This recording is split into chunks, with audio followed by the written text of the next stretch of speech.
Good evening. I'm joined here in Downing Street by Professor Steve Powis, Medical Director of NHS England. Let me begin tonight with the latest figures.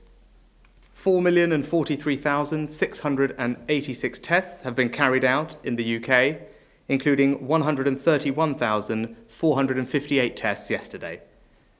271,222 people have tested positive, an increase of 2,095 cases since yesterday.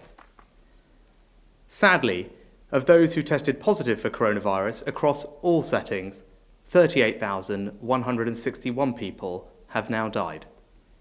That's an increase of 324 fatalities since yesterday. Our thoughts, as always, are with the family and friends of those who have lost their lives. Today's figures confirm what the Prime Minister has said. We are past the peak. We're flattening the curve. We protected the NHS, and the number of deaths is falling. Over the coming weeks, we can now take careful but deliberate steps to reopen our economy. Across the country, office lights will be turned on and windows thrown open. Work clothes and school uniforms will be pulled out of the wardrobe. Shops and factories will start to hum with activity. As we enter this new phase, things will change. Businesses will need to become COVID secure to protect staff and customers. We will all need to stay alert as we go about our daily lives. And, as Britain returns to work, we need to adapt the emergency programmes we put in place to bridge through the crisis. Because of those programmes, our economic prospects are better than they otherwise would have been. We have provided tens of billions of pounds of tax cuts, tax deferrals, cash grants and discounted loans for businesses, income protection for millions of the self-employed, a strengthened safety net to protect millions of our most vulnerable people, and our job retention scheme has now supported more than 1 million jobs and over 1 million businesses. No British government, Labour or Conservative, has ever done anything like this. I believe it has made a real difference. But as we reopen the economy, there is broad consensus across the political and economic spectrum. The furlough scheme cannot continue indefinitely. 2 weeks ago, I outlined the principles of my approach. The furlough scheme will remain open all the way until October. We will ask employers to start contributing as we also introduce flexible furloughing. And employees will see no change to their level of support. As promised, I can provide more details today. I believe it is right, in the final phase of this 8-month scheme, to ask employers to contribute alongside the taxpayer towards the wages of their staff. But I understand too that businesses and employers have been through an incredibly difficult time. So I have decided to ask employers to pay only a modest contribution, introduced slowly over the coming months. In June and July, the scheme will continue as before, with no employer contribution at all.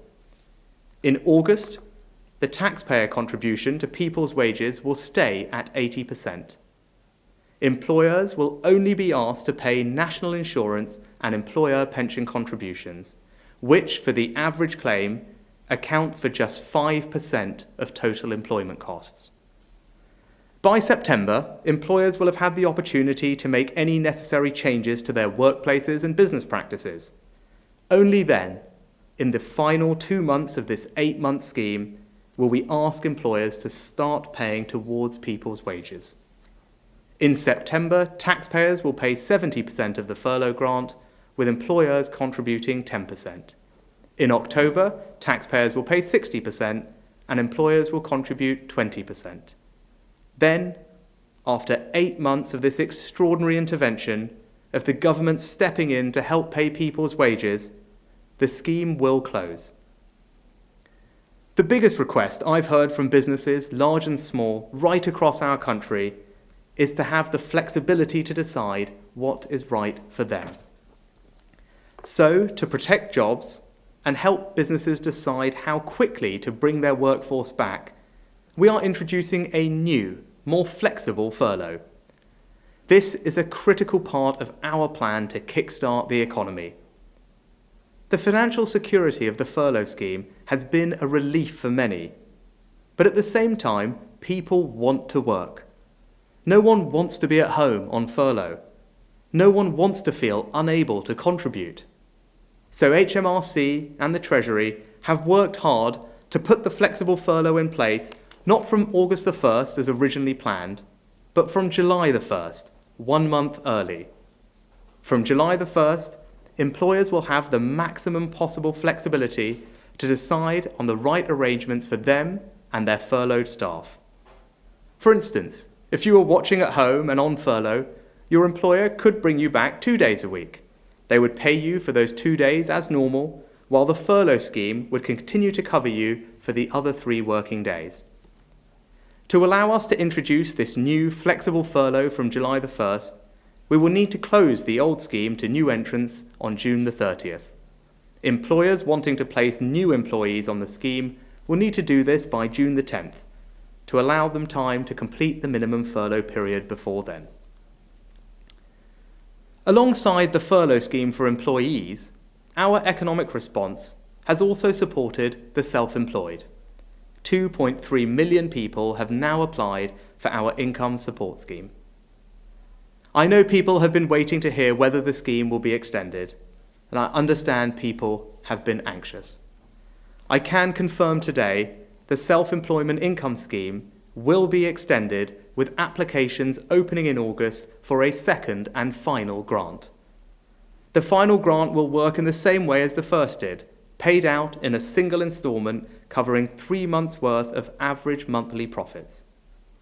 To maintain the sense of fairness alongside the job retention scheme, the value of the final grant will be 70%, up to a total of £6,570. Otherwise, there will be no changes and no further extensions to the schemes, which continue to be some of the most generous in the world. Our economic response to coronavirus was designed to keep people in work, protect people's incomes, and support businesses, all to give us the best chance of recovering quickly as the economy reopens. These measures have been on a scale unmatched by any government in recent history. But I do want to acknowledge that we haven't been able to support everyone in the exact way they would want. I understand some people have felt frustrated, but you were not and have not been forgotten. Even if you don't qualify for the furlough or self-employment schemes, we've provided a wide range of support, from discounted loans to tax cuts, mortgage holidays, and enhanced welfare. Now, our thoughts, our energies, our resources must turn to looking forward, to planning for the recovery. And we will need the dynamism of our whole economy as we fight our way back to prosperity. Not everything will look the same as before. It won't be the case that we can simply put the key in the lock, open the door, and step into the world as it was in January. We will develop new measures to grow the economy, to back business, to boost skills, and to help people thrive in the new post-COVID world. Today, a new national collective effort begins to reopen our country and kickstart our economy. Thank you. Steve. Thank you, Chancellor, and good afternoon, everybody. I'd like to take you through today's data slides. The first slide, as ever, provides some data on social distancing and how our response has been to our social distancing guidelines. And this is information coming from the Office for National Statistics, Opinions and Lifestyle Survey, 21st to 24th of May. And that shows that 88% of adults have avoided contact with older and vulnerable people, that 98% of adults have said that they have tried to stay at least 2 meters away from other people when outside their home. 29% of adults are now using a face covering, when outside their home to slow the spread of COVID-19. And 39% of adults in employment have been working from home, compared to around 12% last year. So again, good evidence of compliance with social distancing measures. The next slide takes us into testing and the number of new cases. And as you can see in the top graph, the number of tests undertaken each day has been increasing, and that's increased very much during April and into May. And you can see that that number continues to be at a level above 100,000. On the bottom graph, you can see the new confirmed cases that have come out of that testing. And you can again see that there is a steady decline in those numbers, particularly noticeable on the 7-day rolling average. But as I think the Chief Scientist said yesterday, the Office for National Statistics survey of random household individuals show that there are indeed more cases than are coming forward as part of this testing programme. And now that Test and Trace is in place, we anticipate that that gap might close between those two figures. Next slide. So now we look at data from hospitals. So the first shows the estimated new daily admissions with COVID-19 in England. That's the top graph. And you can see that there has been a steady decline in the number of new daily admissions since the middle of April. And that decline is still there, perhaps slowing a little, but we are still seeing that decline. In the bottom graph, you can see data concerning our sickest patients. Fortunately, those that require treatment on our intensive care units and require mechanical ventilation. And this is expressed as a percentage of our total mechanical ventilator beds occupied by COVID-19 patients. And you can see that in all 4 countries, that again has been steadily declining since April, again showing the effect of social distancing measures in our sickest patients. And that is a decline down 13% from a week ago, the 21st of May. The next slide shows more information on hospitalisation. So this is people in hospital, overall people in any bed with COVID-19.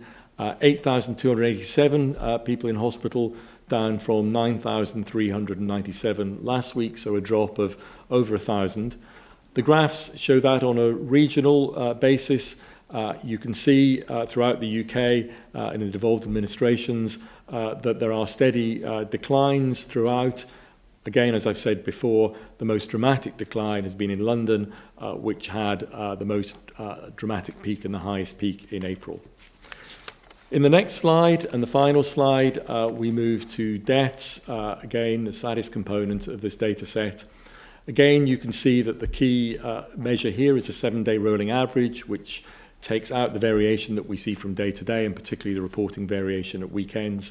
And you can see that the 7-day rolling average is continuing to decline, and the Chancellor has provided information on the deaths today, 324 in all settings, deaths confirmed with a positive test. Thank you. Thanks, Steve. If we turn to questions from the public, can we start with Will from Manchester? During lockdown, there's been a drastic fall in CO2 emissions, and many of the changes to our lifestyles and sacrifices we have made will help tackle climate change. What, specifically, are the government doing to maintain these low emission rates as lockdown is eased, and will these concerns be central to rebuilding the economy? Thanks, Will. Really important question. What I'd say, a couple of things. The most obvious and immediate change that we've seen is how people are getting around, commuting, seeing people, and using cycling. And I think that is a trend that hopefully will stick. More people have discovered cycling. That is something that we can all do. Good for the environment, but also good for our health and well-being. To your broader question about climate change and tackling net zero being part of our economic recovery, absolutely. In March, which seems like a very long time ago now, we had a budget, and in that budget I talked a lot about our future plans for investment and in growth, and mentioned a range of different initiatives that we're going to take forward over the next few years for this agenda, one of which is preserving our natural capital, and we have a new Nature for Climate Fund that will be investing in our environment. I also talked about the importance of something called carbon capture and storage, storage, a technology which will take carbon from the air and sequester it underground. And we said that we will invest several £100 million over the next few years in developing that technology. That could benefit thousands of new jobs in places like the Northeast, in Teesside or Humberside, where the conditions exist to do something like that. And I believe we can be a world leader. So absolutely right. It's important now in our change behaviour. We should keep that, but lots of exciting plans for the future as well. I don't know, Steve, if you ever want to add anything on. Well, I will add something, because in the NHS we are very much concerned around playing our part to reduce emissions and to help protect the environment. And the long-term plan that we published over a year ago really did focus on this too. If I give you one specific example, one of the things that we wanted to achieve in that long-term plan was to significantly reduce the number of face-to-face appointments in hospitals. A lot of those appointments can be managed remotely, digitally, on the telephone, by other methods. And in doing that, we knew that we would cut down the amount of NHS-related transport that people need to use to get to those appointments. And we have estimated that up to 5% of traffic during a normal week might be NHS-related. So that would have a significant impact. And of course, it would protect some of the patients that we have to see. So our respiratory patients, our patients with chest disease, who of course can be affected by pollution in the environment. And I think one of the things that we have seen during the coronavirus crisis over the last month is that we have moved very rapidly to implement some of the changes that we wanted to make. So we have very much increased the number of remote, digital, telephone consultations, both in hospitals and in general practice and in other aspects of community and primary care. And we really want to hold on to that. That was something we were going to do anyway. And so as we come out into the new world of managing COVID going forward, we want to ensure that we keep that approach as much as possible to benefit patients, to do things better for patients, more simply for patients, but also to protect the environment. Brilliant. Thank you. If we turn next to Simona from Eastbourne with a written question. Simona's asking, what is the government doing to support women returning to work from maternity leave and who have no childcare and can't be furloughed? Simona, thank you. So there's a range of measures that we've put in place, and the various schemes that we have will benefit people in different ways. Obviously, the furlough scheme is there. We also, for those who are self-employed, have the self-employed income support scheme, which is helping many people as well. Beyond that, for those who may run their own business, we've provided tax cuts and temporary discounted loans to help bridge through the crisis. And of course, crucially, we've strengthened the safety net for those who are most vulnerable in our society with temporary increases to universal credit, to working tax credits, local housing allowance to help with rent payments alongside mortgage holidays, and providing councils with a fund to help people pay their council tax bills if they're facing difficulty. I think importantly, though, is that because of the hard work of everyone and the progress that we've made, we are, as the Prime Minister announced, able to start reopening our primary schools from the 1st of June, starting with our youngest children, those in the earliest years settings and some of the first couple of years of primary school. And I think that will help allow more people to get back to work as we can reopen our schools and allow children to come back to those settings as well.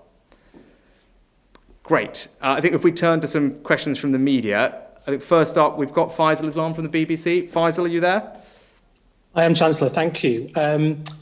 Just in the first instance, is your general message to workers who work for companies without the cash flow to pay even national insurance and pensions contributions, and to the self-employed after autumn, that 100 billion is your limit and unemployment will spike? And then more generally, to Dr. Powers perhaps, what is happening with the assessment of the Joint Biosecurity Centre? A lot was made of this by the Prime Minister when it was first announced that the lockdown was to be loosened. Is it at 4? Is it at 3? Is it between 4 and 3? And if it hasn't gone down, why are we loosening things up? Thanks, Faisal. So in terms of your question about the employer contribution and will employers be able to meet it, well, I'd say a couple of things. First of all, in aggregate, the scheme is, I think, very generous. 8 months is a long time to have the support. If you look at the total employer contribution over that entire period on a typical employee, average employee on the scheme, it will amount to the employer making a 5% contribution of the total employment costs they would have otherwise have faced over those 8 months. They'll actually only have to contribute 5% of that if they were there for the entire time. So I do think that is reasonable and affordable. In that first month that you talked about in August, because we're only in that month asking employers to contribute national insurance and the auto-enrollment pension cost, we know from the numbers that we have that around 40% of all employers currently don't pay those at all because they don't they're not eligible to have to pay them. So in the first month, around 40% of people won't be affected by that change at all, which gives all of those probably smaller companies an extra month of breathing room. In terms of cash flow, which I think is a very fair question, we're very focused throughout this entire crisis on making sure we provide liquidity support to businesses. We have a range of loan products available which have proved to be successful. 600,000 bounce back loans have now been issued to small businesses up and down the country. And with the furloughing schemes, we've designed them in a way that companies can apply in advance of payroll, so they receive the grant from the government so that it can help them use that grant to pay their payroll as well, which was a big ask from business, and we were able to design the schemes in a way that did that, which also will help with cash flow. Steve, do you want to take the other question? Yes, thank you, Faisal. So on the Joint Biosecurity Centre, as you probably know, that is currently under development. It is setting itself up with advice from various government departments. I know it is feeding its information, even at this early stage, into the 4 chief medical officers who have to think about alert levels across the countries in the UK. I think from the NHS point of view, if I can speak from the NHS point of view as NHS National Medical Director, one of the key things that we need to ensure is that we are linked into the Joint Biosecurity Centre so that any changes in alert levels or any changes in early warnings around the transmission of the virus can be used by the NHS in determining its planning going forward. So we need to be able to respond, as we did so magnificently in April, to a surge. If we see a change in the amount of infection in the community, the NHS needs to be able to do that again. So for us, it's really important that we link in to the centre so that we have that dialogue and understand when we might need to adapt what we're doing. Faisal, anything to follow up on? Just can I check that 100 billion number? Is that roughly what we're looking at for the total cost of the 2 schemes over 8 months? And then again, just to Dr. Powis, what has gone on with the testing numbers? For 6 days, we didn't have people tested numbers. Have you sorted out whatever the problem was there?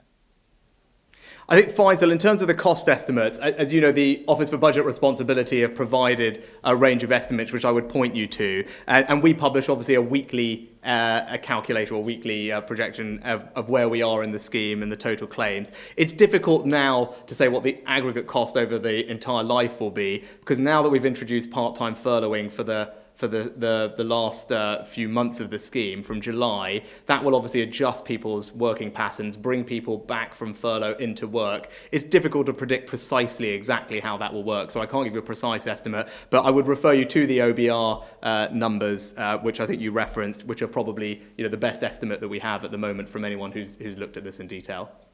I can't give you a specific answer on the testing numbers, but testing is increasing all the time.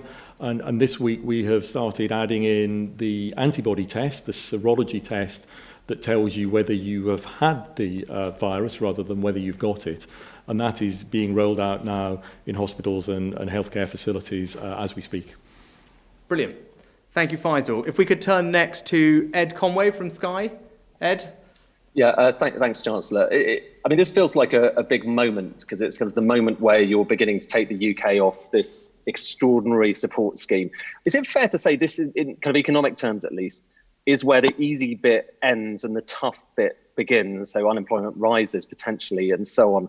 And how tough a period do the British people need to prepare themselves for? And if I could just ask one other question supplementary to that.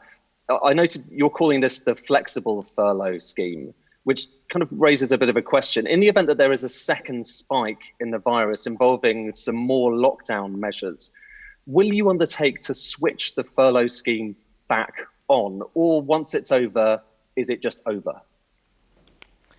Thanks, Ed. I think after your first question about difficulty, I'd say, look, many businesses already have been facing an enormous amount of difficulty. Many people have already been facing an enormous amount of difficulty. And you asked about unemployment. Despite this extraordinary and significant intervention that we've put in place, I can't and we can't protect every single job and every single business. I have aimed and tried to make the scheme as generous as possible in terms of its duration, its flexibility, the contributions we're asking, to try and protect as many of those jobs as possible. And indeed, people like the Office of Budget Responsibility or Bank of England, or indeed I think today the Institute for Government, have talked about the fact that the scheme has achieved that aim and will mean that we are in a better place than we otherwise would have been. But I agree with you, there will be hardship ahead for many, and that rests heavily on my shoulders. I'm very conscious of that, and we are working very hard, and I will work very hard to make sure that all of those who do lose their jobs as a result of what's happening, that I'm working as hard as I can to get them back into work and good work as quickly as possible. With regard to the scheme, as I said, this scheme, as it stands in a national way, in the way that it's designed, will end in October. But if you look around the world at how long people have put these in place for, I think that compares very favourably. 8 months, as I said, is I think a generous and long period of time, and allows companies across the UK to slowly ramp back up and gives them the best possible support that it can to do that.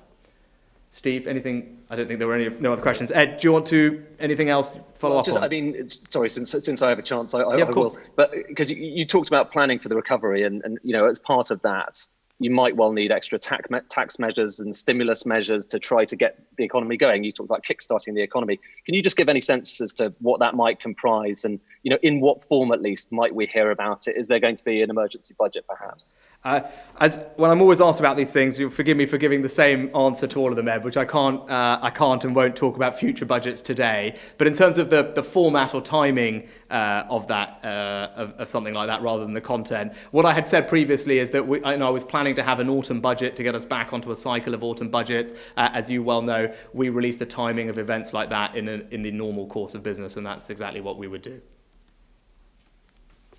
Brilliant. Thank you, Ed. Next, Andy Bell from Channel 5. Andy, hello. Yes, hello. Thank you very much.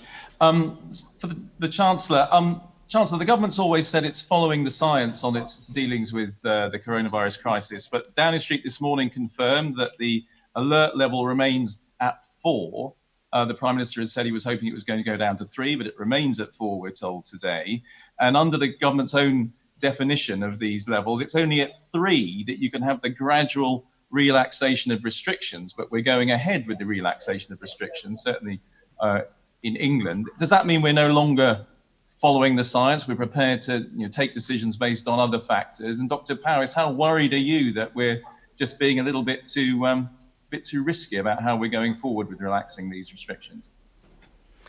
Andy, in terms of moving forward, what we've always said is we've set out the 5 tests very clearly, and because we are now meeting the 5 tests, because of the heroic efforts of everyone at home, the NHS, everyone, we're in a position to carefully and deliberately start to release the restrictions. I wouldn't say that that's happening in a reckless or big bang way. As the Prime Minister set out, it's being done in quite a measured and phased way, progressively, to make sure that we can keep an eye on things and we're not running before we should. So, my view is we've set the tests out.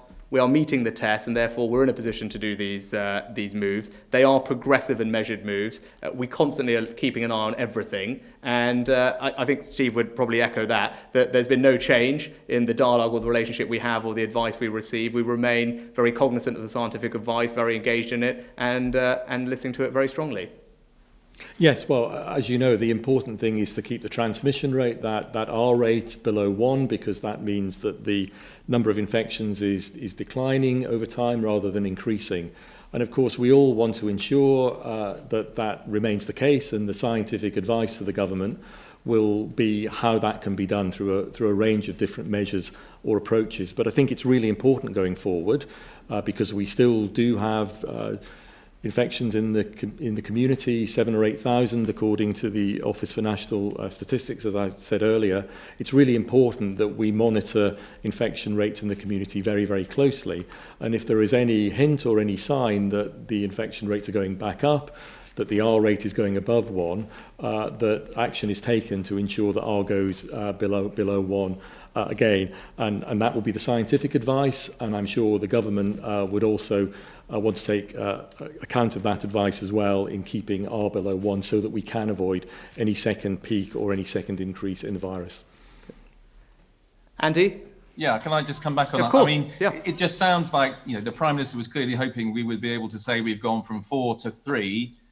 We haven't done that, and yet we've pressed ahead anyway. It does rather look like the decision had been taken, and whatever with the advice coming, you know, we've pressed ahead regardless.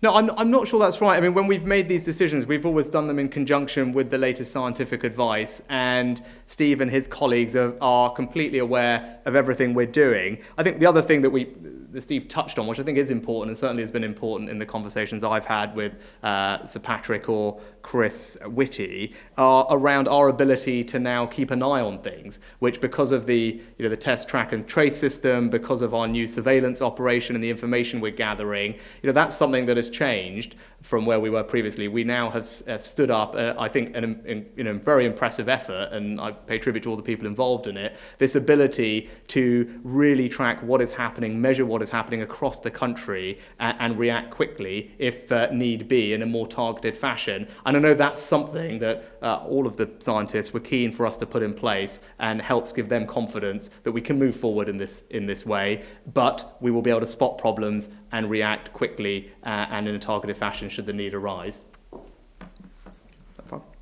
Brilliant. Turning next to Anna Mikalova from the Daily Telegraph. Anna, hi.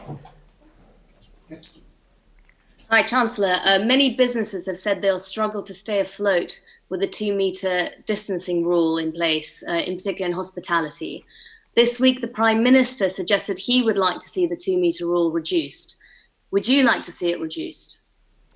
Well, I agree with the Prime Minister, and I think what he said was we would keep it under review as we do all of the health restrictions and measures that we've put in place to help tackle the virus. Of course, like anything else, we talk about these things with our scientific colleagues. We understand the risks are involved, and if there are reasons that are sound for adjusting things as we go, as we have progressively made other changes to our restrictions, of course, we'll consider that. But we're not there at this point, and as the Prime Minister said, we keep everything under review. Steve, I don't know if you... Well, I think Sir Patrick Vallance, the Chief Scientific Advisor, gave a very good description of some of the science and some of the things around the 2-metre rule yesterday. It's not an absolute. 2 metres is not absolute. There's an increasing amount of risk. The closer you are to an individual, and of course, the longer you are close to somebody. That's the basis, for instance, for the contact tracing in test and trace. And there are a number of other mitigations that can be taken around that 2-metre rule. I don't think the scientific evidence has changed, and the scientific evidence will continue to be presented to the government. And of course, if new evidence becomes available at any time, of course, that must be taken into account. But I don't think the science has fundamentally changed. Anna, anything else? Yeah. Well, just circling back to your the tax question earlier, you said you don't want to comment on future budgets, which is understandable, but the Prime Minister this week, in answer to that question, reaffirmed that he would maintain the commitment to all Tory manifesto pledges, which include the triple tax lock. Will you also now reaffirm that you will not get rid of that manifesto commitment? I say, as always, Anna, I agree with the Prime Minister, and would go back to what I said before. I'm not going to write future budgets today. Brilliant. James Tapsfield next from the Mail Online. Thank you, Chancellor. So far, the public sector has escaped the furlough, wage cuts and the wave of redundancies in the private sector. Everyone will want to protect the NHS and frontline workers who protect us during the crisis. But is it really going to be possible to shield the wider public sector from the economic fallout we face? And to Professor Powis, do you think there's a safe way to share a barbecue, or should we perhaps all be looking more to picnics over the coming weeks? Thanks, James. Our public sector workers have done an amazing job, many of them on the front line, obviously in the NHS, but also in local councils up and down the country, helping us respond. And now school teachers will also be, over the last few weeks, have been making changes and getting ready to work in a new way to welcome young children back to school, which is fantastic. And they all deserve our praise and thanks. I think if you were asking if I understood rightly about future pay and the situation for public sector workers, I mean, many people in the public sector are in the middle of multi-year pay deals. For example, nurses for the Agenda for Change deal is in the midst of it. And many of last year, you remember we had, I think, an inflation busting pay rise for about 1 million public sector workers. There's a process that happens. There are pay review bodies that provide advice to the government, collect evidence, and that process will be underway as normal, and that would be the mechanism through which those decisions are made later on this year. Well, I think if you're in a garden, a private garden, having a barbecue, whether you're in a park, the fundamental rules around safety remain, which is the 2-meter rule. It's to stay distant from each other at all times, to maintain hand hygiene, to ensure your hands are clean, you're washing your hands frequently. So I think it's those general principles around safety and reducing the risk of transmission which need to be applied in any setting as those lockdown measures begin to be relaxed and more individuals can get together, maintain social distancing, maintain hand hygiene. Brilliant. Anything else, James? If I may, Chancellor, I was just wondering whether you considered whether it would be appropriate for ministers to take a pay cut in solidarity with a lot of workers who are facing the same as has happened in places like New Zealand. Oh, I wasn't aware of that happening in New Zealand, but thanks for letting me know. Again, I with all public sector pay, there's probably a process for that as well, which of course we'll look into. So thanks for flagging that to me. Next and finally, Nathan Stanley from Hull Daily Mail. Yes, thank you, Chancellor, and good afternoon. The first part of my question is for Professor Powis. This week, localised data from the Department of Health suggests that Hull still has a high infection rate compared with other parts of the country that perhaps experienced their peaks earlier on in this pandemic. Does that mean that Hull is still susceptible to the virus as these restrictions are lifted across the board? And does it mean that people in Hull are more likely to see local lockdowns imposed? And then secondly, to the Chancellor, Hull has one of the worst unemployment rates in the country. National Holidays has gone bust this week. P&O has said it's going to need millions if it's going to survive this crisis. The caravan industry, which is a huge employer up here, is really struggling. So, A, what is your message to people in Hull who are struggling during this crisis? And B, you know, the billions that you sort of spoke about today, I know Faisal from the BBC asked about the cost of these schemes. They're sort of a fraction of the 500 billion that was thrown at banks that were responsible for the 2008 crisis.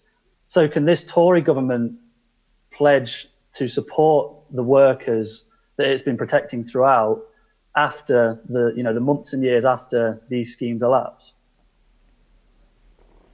Thanks. And I think why don't I go first? I mean, in terms of specific support to Hull businesses, like businesses up and down the country, many businesses in Hull would have received holidays for their business rates for the entire year, cancellation of business rates. You talked about the tourism industry there and caravans. So that industry has particularly benefited from a complete cancellation of its business rates. I think around probably 4,000 or so businesses in Hull would have received a direct cash grant from the government of £10,000 or £25,000 if they're smaller or businesses in the most affected industries like hospitality and leisure. And of course, they have access to all the discounted loans and other things that we've done. I think a broader point I would say is just going back to what I said earlier about our ambitions for net zero. In the budget, I outlined a range of investments in our regions up and down the country over the next few years, and a place like Hull will be a beneficiary of that. We talked about carbon capture and storage in an earlier